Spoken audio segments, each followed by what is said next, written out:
सुबह ठीक 9:30 बजे का समय था और बेंगलुरु के एक विशाल ऑफिस के सामने लग्जरी कारों की कतार खड़ी थी। कारों के दरवाजे खुलते ही लोग उतरते थे, जिनके कपड़ों में सूट, टाई और चमकते जूते थे।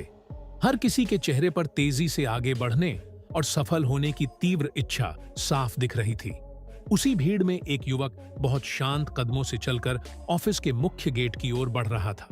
उसके कंधे पर एक पुराना बैग लटका था। कपड़े हल्के से सिकुड़े हुए थे और जूते इतने घिसे हुए कि लगता था कई सालों से चलते आ रहा है। उसका नाम था राहुल। कोई भी उसकी ओर ध्यान नहीं देता था, क्योंकि सबकी नजर में वह एक साधारण कर्मचारी था। लेकिन असल में राहुल साधारण नहीं था। वह उस कंपनी का असली वारिस और भविष्य का मालिक था। विदेश में पढ़ाई पूरी करके वह हाल ही में भारत लौटा था और एक बड़ी कंपनी में इंटर्नशिप भी कर चुका था। लेकिन उसने अपनी पहचान छिपाने का फैसला किया ताकि यह जान सके कि अगर उसे कंपनी की जिम्मेदारी लेनी है तो सबसे पहले उसकी टीम कैसी है, कौन ईमानदार है, कौन चापलूसी करता है और कौन अपने पद के अहंकार में मानवता भूल गया है। इसी उद्देश्य से उसने एक साफ सफाई कर्मचारी का भेष धारण किया। हाथ में झाड़ू लेकर कमर झुकाए वह ऑफिस के अंदर प्रवेश कर गया। गेट पार करते ही उसे तेज कदमों की आवाज सुनाई दी। एक महिला हाई हील्स पहने उसकी ओर तेजी से बढ़ रही थी। उसका नाम था प्रीति और वह कंपनी की असिस्टेंट मैनेजर थी। वह कठोर स्वभाव वाली और अपने अधीनस्थ कर्मचारियों पर सख्ती करने के लिए जानी जाती थी। राहुल को देखते ही प्रीति की आंखें सिकुड़ गईं। उसने ऊपर से नीचे तक उसे नजरों से परखा और कठोर स्वर में बोली, "यहां क्यों खड़े हो? अभी सब साफ करो। ये तुम्हारा खड़ा रहने की जगह नहीं है।" राहुल ने सिर झुका लिया और एक पल के लिए उसके सीने में हल्का दर्द महसूस हुआ, लेकिन उसने चेहरे पर शांति बनाए रखी।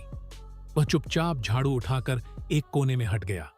यह अपमान सहना उसके लिए आसान नहीं था, लेकिन वह जानता था कि उसका असली मकसद कुछ और है। यह कोई खेल नहीं, बल्कि एक बड़ा इम्तिहान था जिसमें सफल होना उसके लिए जरूरी था। जाने से पहले प्रीति ने व्यंग्य से कहा, "हाँ, यहां पुराने साफ सफाई कर्मचारी की तरह आलसी मत दिखना, नहीं तो ज्यादा दिन टिक नहीं पाओगे।" उसकी बात सुनकर आसपास के कुछ कर्मचारी मुस्कुरा उठे। कुछ चुपके से हंसे और कुछ अपनी फाइल से मुंह छिपाकर चले गए। किसी ने भी यह नहीं सोचा कि जिसे वे साधारण साफ सफाई कर्मचारी समझ रहे हैं, कल वही उनके भाग्य का फैसला करेगा। राहुल ने झाड़ू से फर्श पर एक निशान बनाया और मन ही मन प्रतिज्ञा की कि वह सब कुछ देखेगा, सब कुछ सहन करेगा और सही समय पर सच्चाई सबके सामने लाएगा। खाने के समय का माहौल रोज की तरह हलचल से भरा था। कुछ कर्मचारी जोर जोर से हंस रहे थे, कुछ हाथ में कॉफी का मग लेकर गपशप कर रहे थे। राहुल चुपचाप झाड़ू लेकर एक कोने में सफाई के काम में जुटा था। उसकी आंखें फर्श पर थीं, लेकिन कान हर बात सुन रहे थे। अचानक एक महिला जोर से हंसकर इशारा करके बोली, "अरे देखो, नया साफ सफाई कर्मचारी एकदम देहाती लग रहा है। लगता है जिंदगी में पहली बार किसी बड़े ऑफिस में आया है।" उसके पास बैठी एक और लड़की तुरंत बोली, "हाँ, लगता है लिफ्ट का बटन दबाना भी नहीं जानता।" उनके साथ बैठे एक और कर्मचारी ने और अपमान जोड़ते हुए कहा, "कल फिर से हमारे साथ कैंटीन में खाना मांगने ना आना।" सबकी हंसी एक साथ गूंज उठी। माहौल में घृणा और अहंकार की गंध फैल गई, लेकिन राहुल ने सिर नहीं उठाया। उसके होठों पर एक हल्की मुस्कान थी। वह मन ही मन सबके चेहरे याद कर रहा था।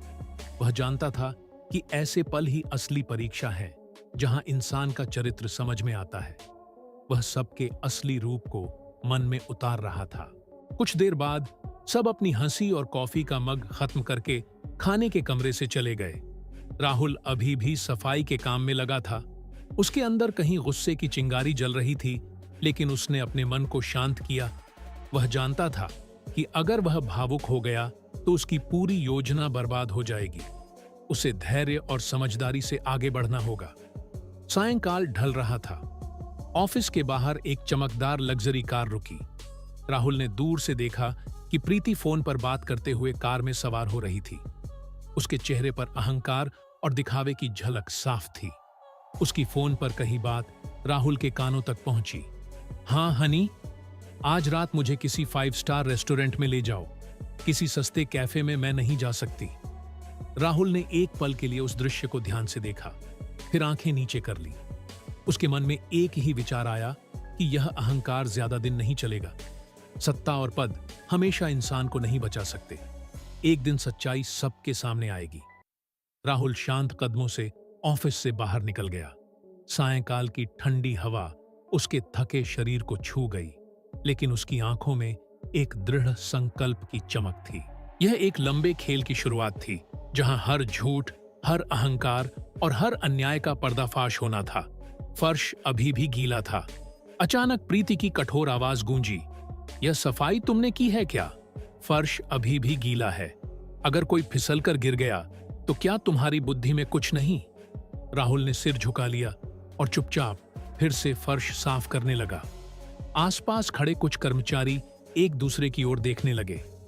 किसी के मन में शायद थोड़ी सहानुभूति आई, लेकिन किसी ने मुंह खोलने की हिम्मत नहीं की। उन्हें पता था कि प्रीति के सामने बोलना मतलब अपनी मुसीबत बुलाना है। सब ने आंखें हटाकर अपने काम में लग गए। इन दिनों राहुल की मुलाकात हुई एक पुराने साफ सफाई कर्मचारी विजय से। विजय कई सालों से कंपनी में काम कर रहा था। वह एक साधारण और सीधा इंसान था, कम बोलता था, लेकिन उसका मन बहुत साफ था।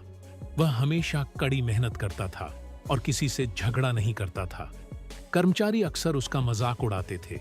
कोई उसे बूढ़ा साफ सफाई कर्मचारी कहता, कोई उसके कपड़ों पर तंज कसता, लेकिन विजय कभी कुछ मन में नहीं रखता था। राहुल ने विजय में एक अलग तरह की चमक देखी। वह उसके साथ काम करते हुए पूछा, भाई, आप इतने सालों से यहां हैं, लोग जब इस तरह अपमान करते हैं तो आपको बुरा नहीं लगता? विजय हंसकर बोला, सम्मान ऊपर से मिलता है। जो आज हंस रहे हैं कल भूल जाएंगे, लेकिन अगर हम अपना काम ईमानदारी से करें तो मन शांत रहता है। ये शब्द राहुल के मन को छू गए। उसने महसूस किया कि यह इंसान शारीरिक रूप से कमजोर दिखता हो, लेकिन असल में सबसे मजबूत है। खाने के समय विजय अक्सर अपनी रोटी बांट देता था।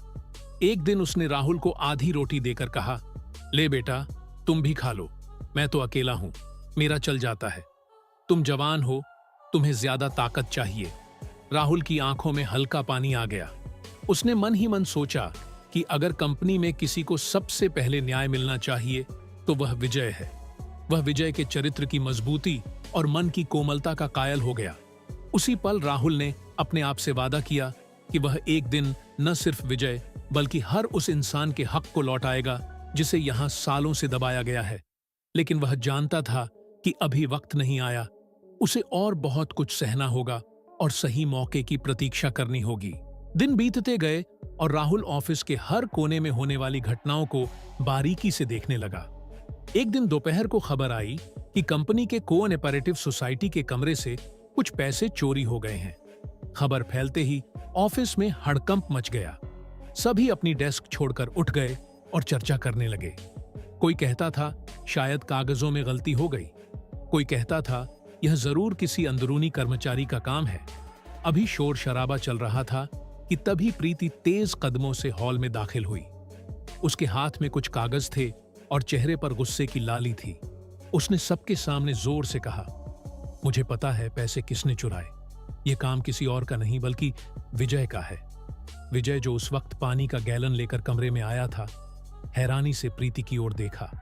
उसकी आवाज कांप उठी, मैडम, मैंने कुछ नहीं किया, मैं तो सिर्फ पानी रखने आया था, पैसे के बॉक्स को हाथ भी नहीं लगाया। लेकिन प्रीति ने उसकी बात नहीं सुनी और सबके सामने उसे कठोर भाषा में फटकार लगाई। बोली, बंद करो, तुम जैसे लोग ही कंपनी की बदनामी का कारण बनते हो, तुम्हें तो यहां से निकाल देना चाहिए। आसपास खड़े कर्मचारी चुप थे। किसी ने हिम्मत नहीं की कि विजय के पक्ष में एक शब्द बोले।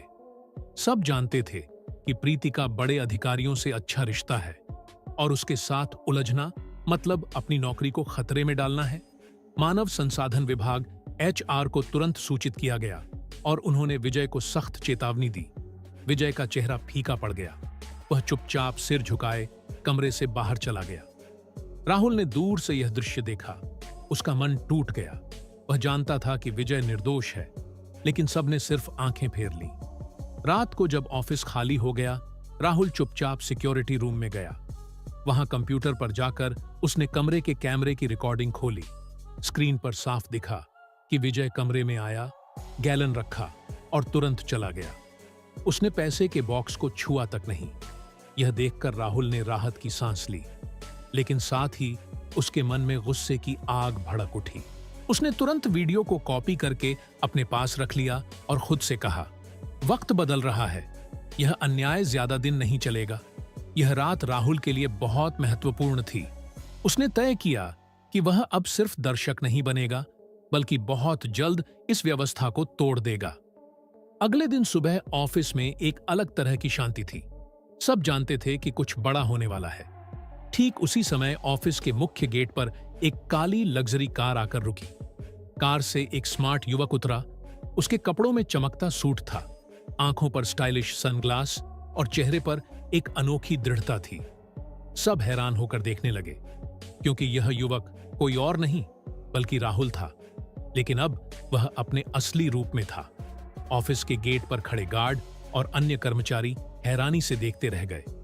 उनकी आंखें चौड़ी हो गईं, क्योंकि यह वही युवक था जिसे वे कुछ दिन पहले साधारण साफ सफाई कर्मचारी समझ रहे थे। राहुल शांत कदमों से अंदर गया। उसके साथ उसका पर्सनल असिस्टेंट भी था, जो हाथ में एक फाइल लिए तेजी से उसके पीछे चल रहा था। वे दोनों मीटिंग हॉल की ओर बढ़ गए।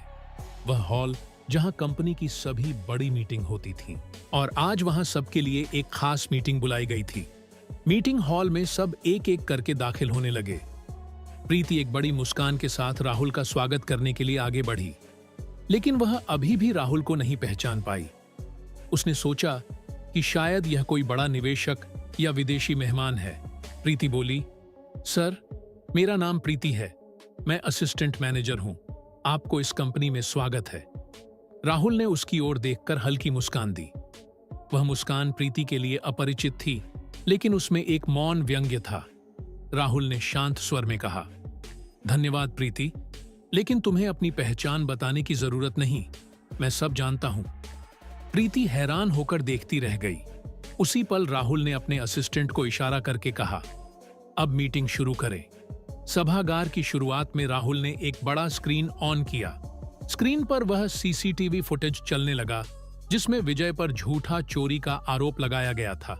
सब हैरान होकर देखते रहे कि प्रीति ने कैसे एक निहत्थे इंसान को सबके सामने अपमानित किया।